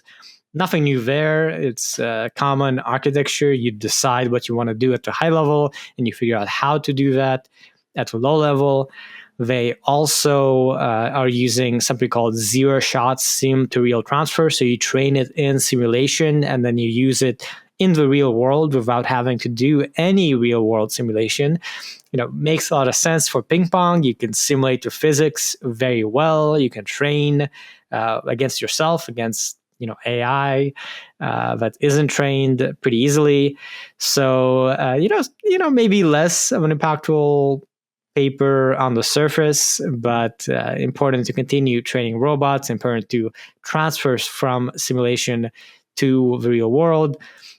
Now, performance was on 29 matches against human players. The robot still only beat 45% in those games, although it did win 100% of matches against beginner players and some less against intermediate players, 55%, and then lost everything against advanced players. So we'll see. Maybe if it trains some more, it can beat those better players. Although pretty sure it's not going to go, Olympic level. Not in time for the end of the Olympics, or maybe they've ended. I'm not tracking, but yeah, it's interesting. I mean, like, one of the cool things about ping pong, you said it actually. I mean, it's a very constrained environment, so you're not going to have that many factors that take you by surprise. It's not going to be that easy to go out of distribution. And in fact, when they talk about in the paper, they trained it, or tested it rather, in out of distribution context with new players that it hadn't seen before. Yeah, in a sense, that's out of distribution, but the distribution is like you're at a ping pong table. There's a net, there's a table, there's a racket. Everything's fairly contained and constrained. So this, in a way, I think is an interesting way to learn about generalization, because you have such a favorable context for it. So the failure modes you do see might be a little bit more obvious. You can also have physics simulation engines that more accurately capture what's going on, which is part of what's allowing them in this case to succeed at this out of distribution generalization. But B, will allow you to detect cases of failures of out of distribution generalization and make it easier to interrogate those failures. So from an academic standpoint, I think this is actually quite interesting as well. Not going to be playing ping pong against a device like this. I'd kick my ass, but it looks damn cool in the images. Yeah, if you look, there are some videos of this. As always, robotics, at the very least, you get very fun videos, a little less, let's say, boring than language models. Ouch. And I mean, I'm just saying, it's very fun to see robots doing stuff. And in this case, even more fun seeing them play table tennis. If you look at the robot, yes, it will definitely destroy me in table tennis. Next up, back to neural networks. It is self-compressing neural networks. And as the title says, the focus is on reducing the size of neural networks, which is a big advantage in being able to have it cost less and consume less power.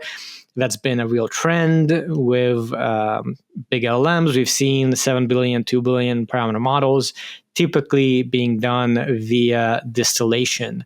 And here they are proposing a method called self-compression, which aims to remove redundant weights and reduce the number of bits needed to represent the remaining weights. Quantization also very popular. And they say that you can maintain the same accuracy with as few as 3% of the bits and 18% of the weights remaining in the network. I don't feel it's necessarily an overly novel approach or result, but a big important trend and important results on that front. I mean, it's like, at least for me, I thought this was a really cool paper. So one of the things that they do that's distinct here is, so when you train a neural network nowadays, right, you get the model to make a prediction of some kind. If it's a text autocomplete system like GPT-4, you're predicting, what's the next word in the sequence. And based on whether or not you were right or wrong, you're going to update the values of all the weights, all those parameters, those numbers in the neural network, right? Now, this allows you to do a really good job, but what if not all of those weights actually A, need to be there, or B, need to be represented with like full resolution, full floating point precision, let's say, right? It's often the case that we want to, as you said, quantize. We want to reduce the resolution of that we're using to capture our weights, to represent the weights in the neural network. If only because, hey, I mean, it makes it easier to fit these things on edge devices. It reduces the cost of inference and so on and so forth. The challenge is, historically, you've had to choose. You've had to choose, are we training a neural network with weights that have this many bits of representational accuracy or precision, or are we doing, training at this level of representation precision? And then you lock it in, you train your model. Well, in this case, what these guys are saying is, why don't we also make the resolution, the precision of the representation of these weights, the level of precision, trainable? So why don't we make it so that the model over time learns not only the values of the weights, but also the level of precision with which each weight needs to be represented? And the really cool thing about this is that over the course of training, it sometimes dynamically will learn, okay, let's say weight number 112. well, weight number 112, maybe I can represent it with, 4 bits. Oh, okay. It still works pretty well. Okay. What if I try with 3 bits? Oh, still works pretty well. It goes all the way down to 0 bits. And when that happens, you just remove the weight. And so baked into this process is a natural weight pruning process that is implied in it, essentially. And that's what they're going to do. So they're going to find that automatically, just by making the representation accuracy precision trainable, they're going to prune weights that they don't need. They're going to reduce the amount of bits that they need to represent the remaining weights. And one consequence of this, and this is really cool, I've never seen a plot like this, you end up seeing as you train your model from one epoch to the next. So an epoch of training basically is one full run over your whole training set.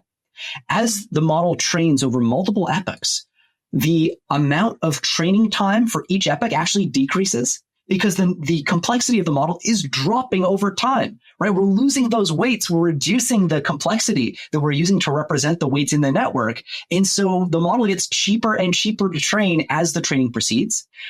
This is just a really, I think, interesting strategy. It essentially, you can think of it as the model dynamically re-architecturing itself. It's kind of going to decide, like, should I be a convolutional network today? That's an extreme example, but like, should I look like that? Okay, well, if so, I'm going to learn that, these weights need to just disappear and these ones don't, and blah, blah, blah. So this takes away the responsibility of the developer, in a sense, to specify the full architecture of the model, in addition to giving this really interesting additional degree of freedom.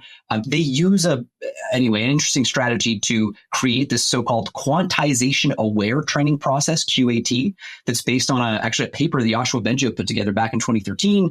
It's really cool. I found this so interesting. One challenge with this kind of with this strategy is just that it is kind of short-term greedy. So if you end up finding that there's a situation where your model is given a batch of training data, and just for that batch, it turns out that you don't need a particular weight, the model might get rid of that weight.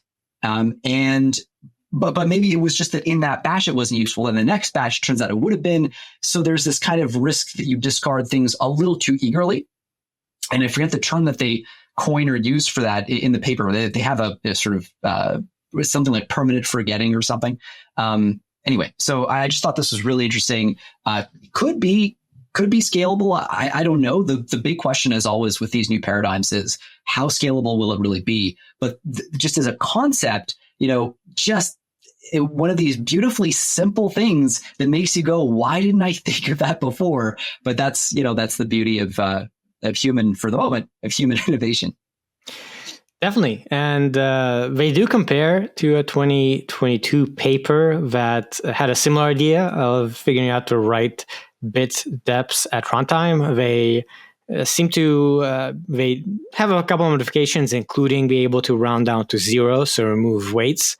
And when you compare, they have seemingly much better performance. They prune a lot more and therefore are training a lot faster. Although, as you said, unclear if this actually scales. We are testing this on a relatively small model from back in 2018 on a small data set, Sci-Far 10. Not surprising, this is not from DeepMind, not from Meta. This is from 2 researchers at a place called Imagination Labs. I don't imagine they have a ton of compute, but also wouldn't be surprised if there's follow-up research from places like DeepMind. Yeah, and I do think that rounding to 0 pieces, in a sense, that's the part of it, right? That makes it so the model is dynamically re-architecting itself. Because when we think about model architectures, at least a big part of it is deciding which weights truly go to 0. And that just one little kind of innovation, I think is behind a lot of what makes this thing so interesting. But you're right, like we got to see, and also when you think about fine tuning downstream, could get a lot more challenging if fine tuning would otherwise end up revealing the need for weights that had previously been discarded. So I think it's wobbly in some ways, but really interesting in others. So to your point, let's see if it scales. And for some more context, what makes this special is that typically these kinds of things, compression, quantization, these are done after training. So These ideas are not novel. In fact, it's very common to quantize to 4 bits, 3 bits, even 2 bits these days to be able to fit your models on less compute, but you do that all the time after training. Just a couple more research papers. The first one is actually related to structure outputs, as we covered with ChatGPT. It's titled, Let Me Speak Freely, a study on the impact of format restrictions on performance of large language models. So they are saying if you limit the LLM to output in a certain format as opposed to whatever it wants or whatever you tell it, does it perform as well? Does it actually solve your problem as well as if you did not constrain it to a certain output structure?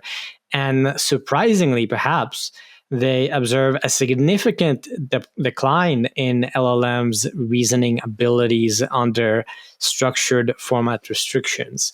Now, to be clear, one of the ways they do this is they compare to on the first case, so on a problem like Eliza's rate per hour for the first 40 hours she works each week is $10. Some more.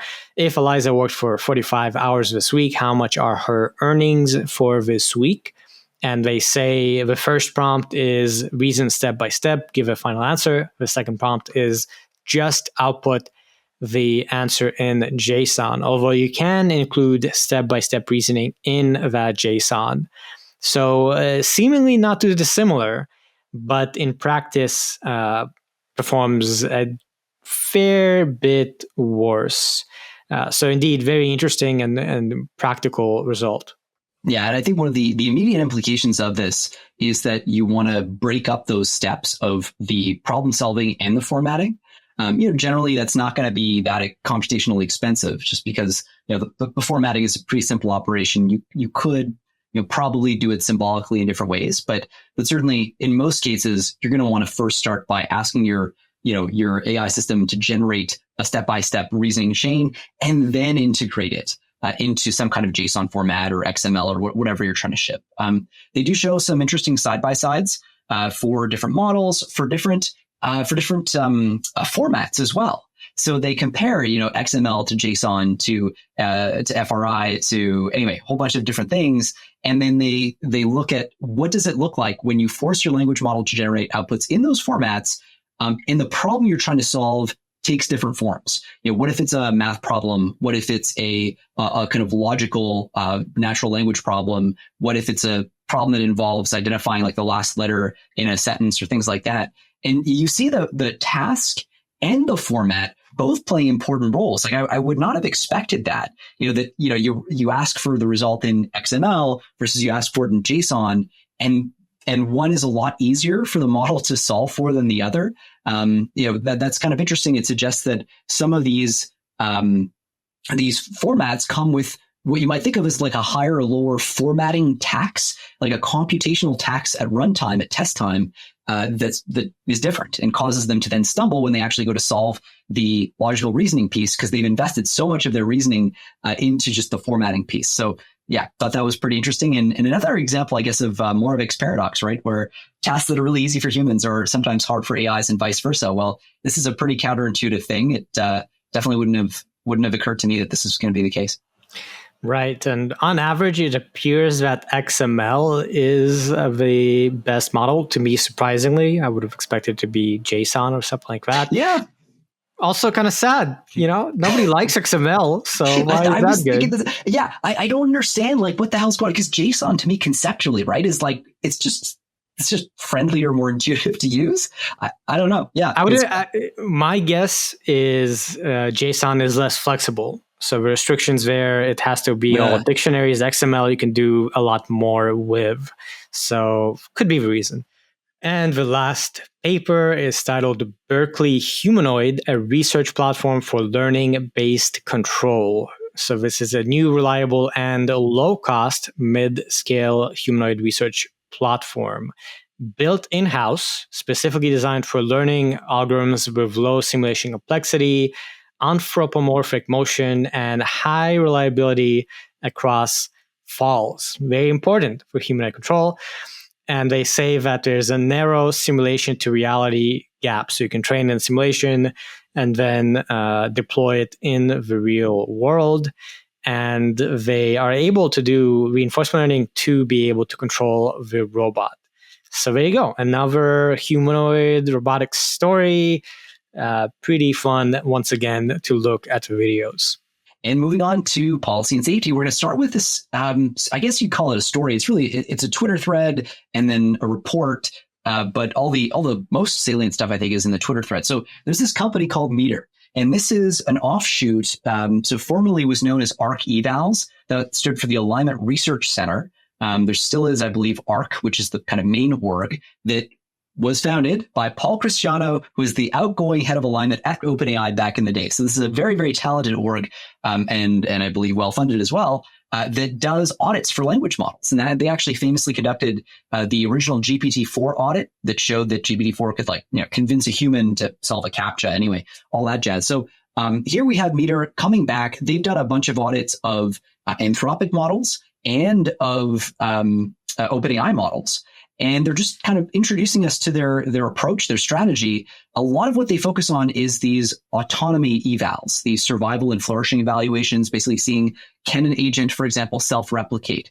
Can it extract its own code, its own weights? Can it run or spin up another agent or things like that? So what they're basically saying is their initial results here, as they look at Claude 3.5 Sonnet and GPT-4o, these models can complete, if they're turned into agents with some basic scaffolding, they can complete a good proportion of tasks that are similar to what humans can do in about 30 minutes. So that seems to be roughly, and there are all kinds of exceptions to this, but these models are able to perform a good chunk of tasks, again, on the order of what humans can do in 30 minutes. They have a great plot that shows that they're using kind of, the amount of time it would take a human to perform these tasks as a bit of a waypoint to kind of gauge how effective these agents are.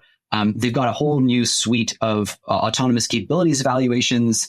We don't have to get into it, but the broad areas are cybersecurity, machine learning, software engineering, all the things that would be involved in basically exfiltrating, in breaking out, if you were an AI agent trying to take over the world is kind of the idea here. So they look at that. They focus on essentially scaffolding improvements to language model agents that work with a fixed token budget and fixed compute budget, and just see how well can it do when it's trying to perform a given one of these tasks. The interesting result, or an interesting result, is that they show that, again, back to this question, right? We've just been talking about inference time compute or test time compute. Well, they experiment with what does it look like when you increase the token budget, roughly increase the computing budget of these models at test time as agents. And what they find is this steady increase, a scaling law, essentially, of a sort, that starts to plateau as, in this case, you get to around 100,000 or so tokens. So you get diminishing returns beyond a certain point with current models.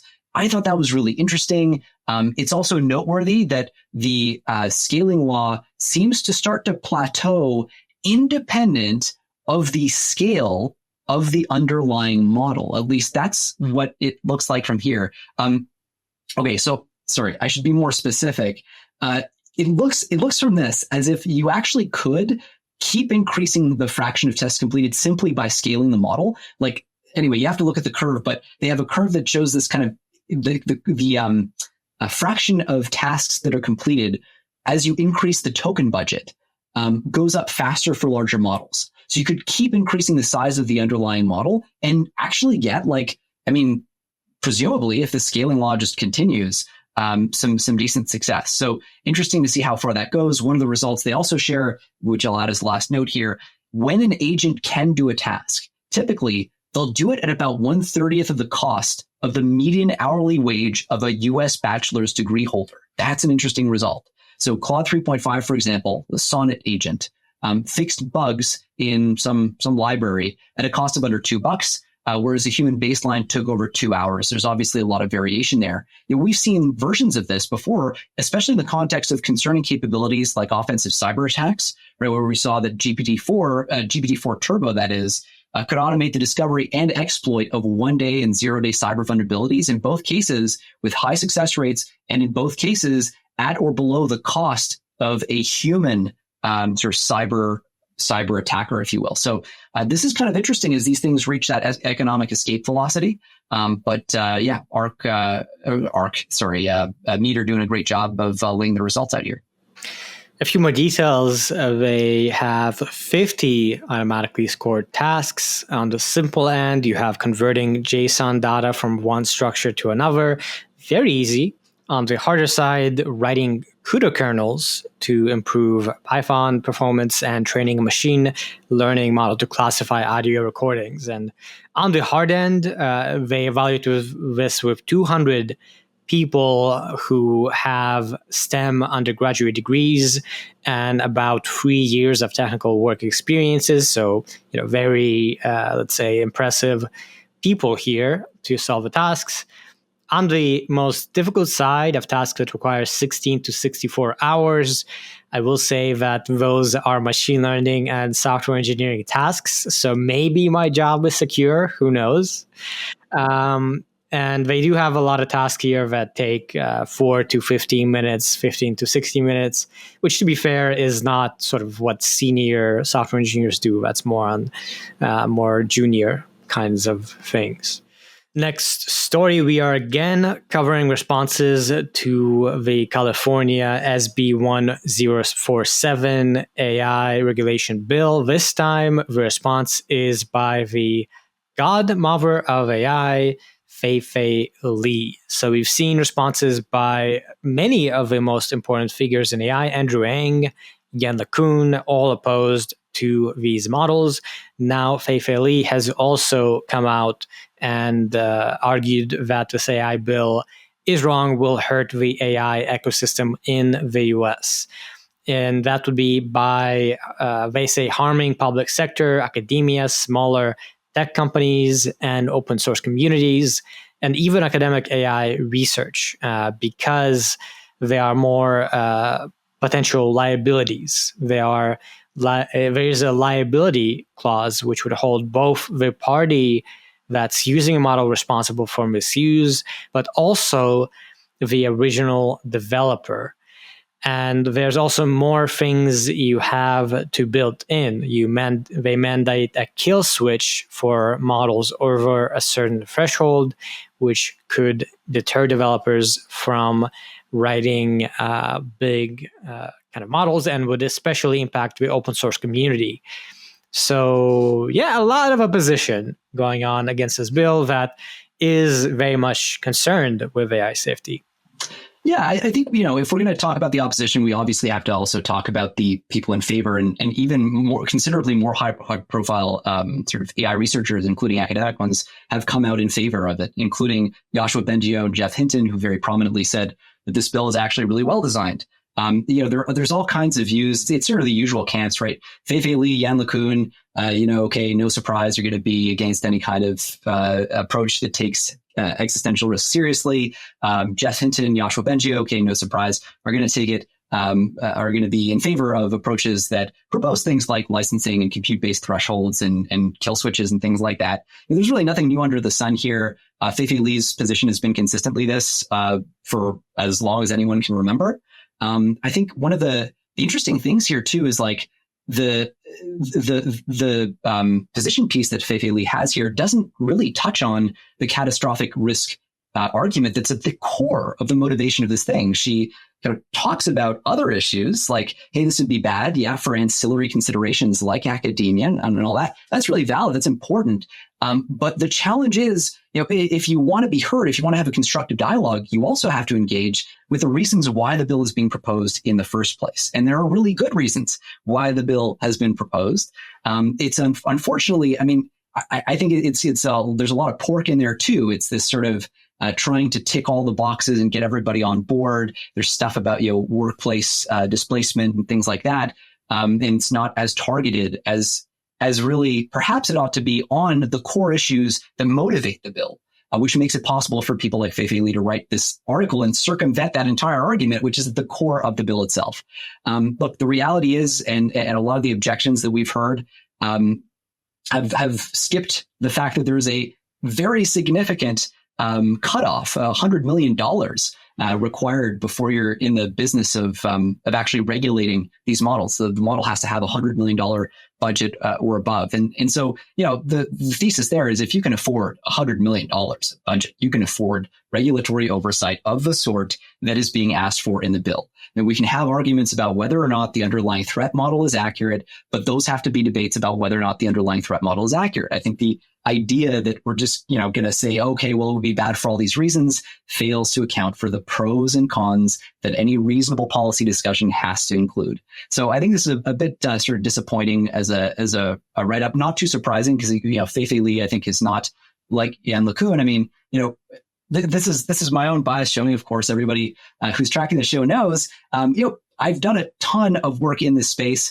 There are a lot of really compelling and interesting arguments for the sort of more catastrophic end of the risk spectrum here. It's not a guarantee, but we have to deal with uncertainty in all WMD circumstances, including nuclear war, including chemical weapons. So that doesn't mean that we do nothing. It means that we have to have a robust discussion. And unfortunately, I think when we're not talking about the sort of the pros and cons together here, I think we're missing an opportunity to have a more productive dialogue, if you will.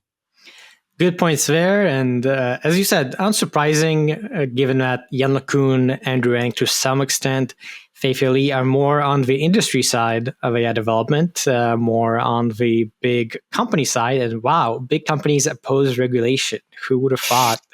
Whereas, Yoshua Bengio, Jeffrey Hinton, not affiliated directly with any companies, and also not in Silicon Valley or the US in some cases. So to be fair, that does matter. And if I were to quickly give my take, I think probably this is a fairly reasonable bill, although I do think a few of these things, like holding the original developers of the AI model, do seem a little unreasonable on that front. In some ways, you want to hold them accountable. Certainly, the EU AI Act does put restrictions on certain categories of risk, and I think that approach makes a lot of sense.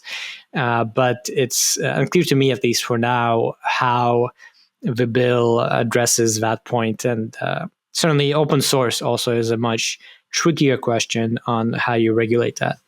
Yeah, actually, to that point, maybe worth noting. So the bill, to my understanding, is saying, look, you're going to be held liable for catastrophic harms, for failures essentially of process and failures of outcome. If your model leads to a catastrophic outcome, you're going to be liable for that, and for doing things kind of before that happens. And one of the positions that labs like Anthropic have taken, which I'm very curious to hear, because they are very safety minded and safety conscious. I'm very curious to hear what their actual justification would be for this. Because certainly I talked to a lot of researchers, including researchers at Anthropic, who don't necessarily agree with that position. The idea being that if we're going to wait for a catastrophe to unfold to then hold companies accountable, that's a little concerning, especially given the scope of the catastrophes that labs like Anthropic themselves seem to consider quite plausible. If you're talking about a WMD saying, hey, you know what, we're not going to have a process in place that you're held accountable or held liable for upholding, don't worry about it. But, we're still worried about it if the catastrophic outcome actually happens. That's a little tough if you're talking about potentially millions of lives that could be under the gun here. So that's been part of the pushback back and forth. Certainly understand the Anthropic argument as well that, hey, we need some latitude as well. We need a bit of a safe harbor. We need, a guarantee so that we can continue to do our work. But I think that core argument, I've just heard enough opposition among people who would normally agree with Anthropic on a lot of the work they're doing to be very interested, let's say, to hear more at this point. Right. On the topic of Anthropic, their statement was that SB 1047 has substantial drawbacks that harm its safety aspects and could blunt America's competitive edge. They argue that the bill should focus on frontier AI safety and away from approaches that aren't adaptable enough for a rapidly evolving technology, and also want the bill to shift to outcome-based deterrence as opposed to pre-harm enforcement. meaning that AI companies develop and deploy safety protocols and be held liable for catastrophes they cause. So yeah, a little bit nuanced. And the people who do oppose a bill, again, who we've mentioned, Yan LeCun, Andrew Ng, Fei-Fei Li, are also the people who are, to some extent, dismissive of catastrophic risk and, in some cases, oppose AI safety to an extent. Yeah, and I think that's kind of the disappointing thing about Fei-Fei Li's article is like, we're not going to make progress if we just pretend that the arguments, the core arguments that motivate this whole position don't even exist. Like this seems to me like a fundamental failure to engage with the good faith arguments that have been put forward on all sides. Like we all lose in this situation. There are interesting arguments to be had. You know, we had a whole episode back and forth about whether this risk set is plausible, and I think there are arguments for and against that are really interesting. But when we don't even have them, I think we do lose an opportunity, and it's a bit unfortunate. On to lightning round. The first story is a spicy one. It is about how a judge has ruled that Google has monopolized search through illegal deals. This is drama week, Andre. I don't know what's going on. I know. I love it. Drama with all the big codes. And in this case, the reason they have monopolized search is by making deals with Apple and Samsung to make their search engine the default option on smartphones and web browsers. Obviously, this is a big deal. This was a 286-page ruling. And to quote, they say, Google's distribution agreements foreclose a substantial portion of the general search services market and impair rivals' opportunities to compete. Reminds me as well of the ruling in the EU that the Apple marker, has to allow people to choose their search provider as opposed to making a default. So kind of along those lines, as we always say, we aren't lawyers, but if I had to guess, it does seem to be a pretty clear-cut example of the sorts of things that are cited as anti-competitive, right? This is not just about whether you're the only player. It's not just about whether you're a monopoly. It's also if you're kind of a dominant player and you engage in acts that make it unfair to other players in the market and stifle competition. And you could very well argue that this is what that's doing. Yeah, and then you're right. The claim here, too, is that there's been a very concrete impact of all this. So the judge says the trial evidence firmly established that Google's monopoly power, maintained by the exclusive distribution agreements, has enabled Google to increase text ad prices without any meaningful competitive constraints. So their claim is there has actually been an increase in prices as a result of this. So the consumer has actually lost out. I thought this was fascinating. I'm so embarrassed not to have known this lawsuit was going on. Same here. Okay, it's not just me. Like I don't know where the hell it's going. So Alphabet shares slid like 4.5%, Apple down 4.8%. Now the reason Apple's down is that although they're the ones paying Google for this, obviously they're getting a lot of value. Although Google is paying Apple for, that's the whole point. Google is not going to be paying Apple their next payment, assuming that this result sticks. Right now, there is an appeal process. Google is appealing this, no surprise. Who knows how far that could go? But the interesting thing is, too, the consequences of this could be like really fucking serious. Like this is another reason why I was like, what the hell? Like I wasn't tracking this. So apparently there's a hearing next month that the judge is scheduled to discuss the timing of a separate trial they're going to have on the remedy. In other words, on what they're actually going to do about this, what the consequences are going to be. The DOJ could apparently demand, and I don't know how plausible this is, how likely it is to materialize, but DOJ could demand the separation of Alphabet's search business from other products like Android and Chrome. And if that happens, that would be the biggest forced breakup of a U.S. company since AT&T was dismantled in 1984. So this is like a big, big deal. There are other alternatives too, though. Judge apparently could also stop short of that breakup and instead choose to just unwind the exclusive search deals, which to me, as a complete nincompoop, I tend to think of it as like, yeah, wouldn't that be like the more sort of like light touch approach, like than dismantling the company? But who knows? And then apparently the third option is just to require Google to license its search index. That's the data that it obviously uses to build up its results. So there are a whole bunch of alternatives here. I don't know which one end up being realistic or plausible. And of course, there's the prospect of appeal. So we'll see if this result sticks. But for the moment, wow, 5% drops in stocks, maybe an overreaction and amid a broader market sell-off, of course. But still, damn, I can't believe I wasn't tracking this. Yeah, to be fair, it's kind of came out of nowhere. So the original case by the Department of Justice was 3 years ago, and now Judge Mehta has issued his ruling.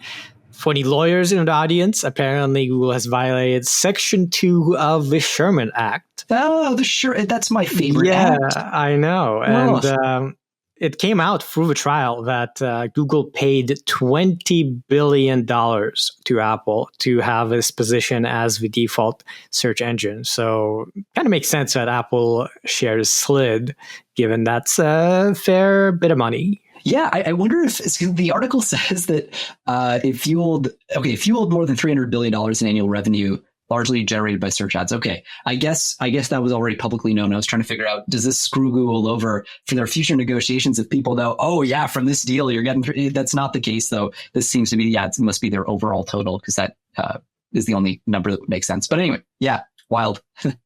And speaking of antitrust, the next story is that Amazon faces UK merger probe over $4 billion Anthropic AI investment.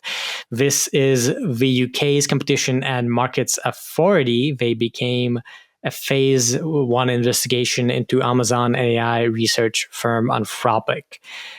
So this has to do with the exclusivity agreements that Amazon has with Anthropic, and the question is whether that is anti-competitive. This is following up on plenty of action in the EU related to antitrust things, with things like Microsoft and OpenAI. So will be interesting to see where this goes. And the last story, as Jeremy hinted, has to do with the GPT-4o system card. System cards are a thing that's been going on for a while, where alongside of a model release, you release a sort of standardized overview of a model and things like its capabilities, things like its safety concerns, training data, et cetera, et cetera. And now we do have the system card of GPT-4o, which comes with safety evaluations and mitigations that I'm pretty sure Jeremy has taken more of a look at than I have. Oh, well, I mean, it's just actually, it's not pages. I think it would probably be about like a 30-page read. It's a big, beefy document, so I don't blame you. It is your job to read these things. It is my job. Yeah, well, then I'm pleased to announce some good news. OpenAI managed to pass their own self-administered and self-designed safety tests with flying colors. So there's that. It is actually, I think, it's a better result than that. The tests do seem interesting and and very legitimate. So they have this preparedness framework, OpenAI does, that they set up a little while ago. Sam Altman seems to have been quite intimately involved in that process. And this involved developing a bunch of requirements, including the system card, which they put out now with all their new models. So this is basically specifically for GPT-4o, which kind of the biggest identified new vulnerability with this model is the fact that, it has the ability to generate audio, to respond to audio inputs and generate audio outputs. So you got a whole bunch of new risks that come with that, risks from unauthorized voice copying, risks of it being used maliciously in a whole bunch of different ways. And of course, it has these very quick response times, something like about 300 milliseconds, which is comparable to sort of human response time. So you really can imagine using these in the wild and serious ways. They go over a whole bunch of stuff. They talk about how they went through and red teamed the model, who they hired, blah, blah, blah. It's a very comprehensive document along the lines of the kind of METR document, the report that we were talking about earlier. A couple of little nuggets here. So first, how did they make these evals? If you're OpenAI, you've got a whole bunch of text-based evaluations that you've developed for previous generations of models that were text only. And so you might think, okay, well, maybe we can reuse those for the kind of voice speech to text model of the GPT-4o here. And they actually do that. So you use a whole bunch of text to speech models, like Voice Engine, that allow them to do that, to convert their text evals into audio evals. That was really interesting. There are a couple of issues there, not least of which is that in real audio situations, there's a whole bunch of background noise, things that make it kind of messier. And that's not present when you're doing those sorts of evals. And my suspicion is that that is going to result in some really interesting jailbreaks that are going to exploit the fact that these evals have been done and part of the training has been done on just sort of like really clean audio. Though their training process also includes some messier stuff. But I suspect that that's one thing that we'll end up seeing. One possible example of that was really interesting was that in the section where they're testing unauthorized voice generation, they casually had a user interacting with the GPT-4o, and all of a sudden, randomly, the model just it shouts no, like in the middle of a response, goes no. And then it replicates the voice of the person it was talking to and has it say some creepy shit back. And what the fuck? And this is really weird. So that's one of the evals that they ran. It's really funny if you look at the document. It's like just kind of subtly mentioned. They say voice generation can also occur in non-adversarial situations, such as our use of that ability to generate voices for ChatGPT's advanced voice mode. During testing, we also observed rare instances where the model would unintentionally generate an output emulating the user's voice. Apparently, they've correlated, they say in a footnote, some instances of this behavior, which is really weird. Like you can listen to the audio; it's all over the Twitterverse. But apparently, that behavior is correlated with short, as they say, often inaudible voice messages made by the user, which are often produced when users are in a high background noise environment, such as using the model in a hands-free mode while driving or simply needing to cough. And so this, I think, is a really interesting case where, you're seeing the model break in that context. This really does kind of suggest even further that, there may be a jailbreak possibility here using background noise. You're already finding a way kind of past the filters here, at least to make it break. Last thing I'll mention, they have a section. So on the evals, they basically say, we pass all the evals with flying colors. The model is low risk according to their preparedness framework on everything, except for one category, which is persuasion. And what they say is they just narrowly cross into the medium risk threshold. For a little bit of context, low risk and medium risk, OpenAI says we're happy to deploy those things. Anything that drifts into high risk territory, we're going to work on to reduce it to medium risk or lower before actually deploying it. So this is still deployable, but they do a bunch of experiments to show that using the text based version of GPT-4o, you can change people's political views, if only transiently for a period of time. About a week later, they kind of snap back to where they were before because humans are humans. But they were highlighting this as a possible risk. They also test this with the voice, the kind of audio version of GPT-4o. Don't see a result there. I will say in this context, we talked to AI safety researchers at a lot of labs, including labs other than OpenAI. A lot of them are concerned about persuasion becoming a thing fairly soon before we're able to kind of figure out how to deal with it. But anyway, that was interesting. They did bring in Apollo Research, which we haven't talked about them so much. We've talked about them a couple of times. I'm a really big fan. They're another company like METR that does evaluations for deception. And they came in and evaluated capabilities related to what's known as scheming in GPT-4o to see whether GPT-4o can do things like model itself, like reason about itself as a separate entity, or others, like kind of theory of mind, and a whole bunch of other tasks. And they showed moderate self-awareness in some contexts, less so in a kind of agentized or applied agent setting. But anyway, so some early results, some stuff that starts to hint at like maybe we're seeing a little bit of takeoff in some of these dimensions, but still safe enough to deploy and use. Right. Yeah. To the credit of OpenAI, they do include a section on third-party assessments, including METR and Apollo. So very, good model card. Good job, OpenAI, following up their policies. Didn't say whether you can make a model mimic the voice of Scarlett Johansson. So still unknown on that front, but otherwise, lots of clarity. What a wasted opportunity. Yeah. And that's it. A bit of a long episode, lots of drama. So hopefully people enjoyed it.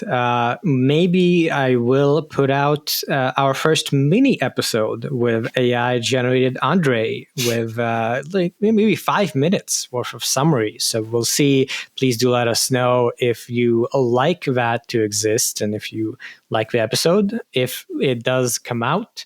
Otherwise, thank you for listening to Last Week in AI. As always, please do share, please do review. We are at 196 reviews on Apple Podcast, getting close to 200. But that aside, please do keep listening and do enjoy our latest AI-generated song.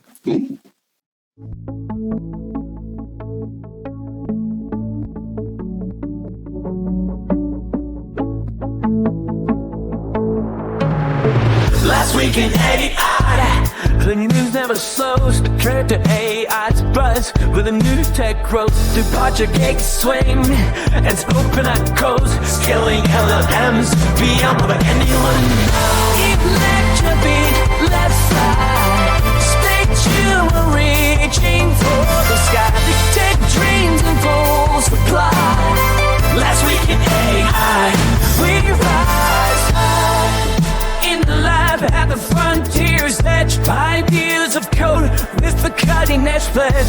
Neural networks spark innovation's wedge. From bytes to breakthrough, taking the next step. Electrify, let's fly. Stay tuned, we're reaching for the sky. Take dreams in full supply. Last week in AI, we can rise high.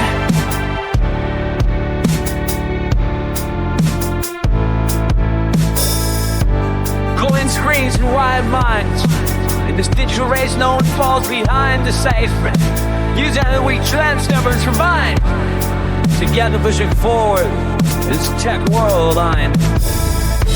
Electrify, let's fly. Stay tuned, we're reaching for the sky. Take dreams in full supply. Last week in AI, we rise high.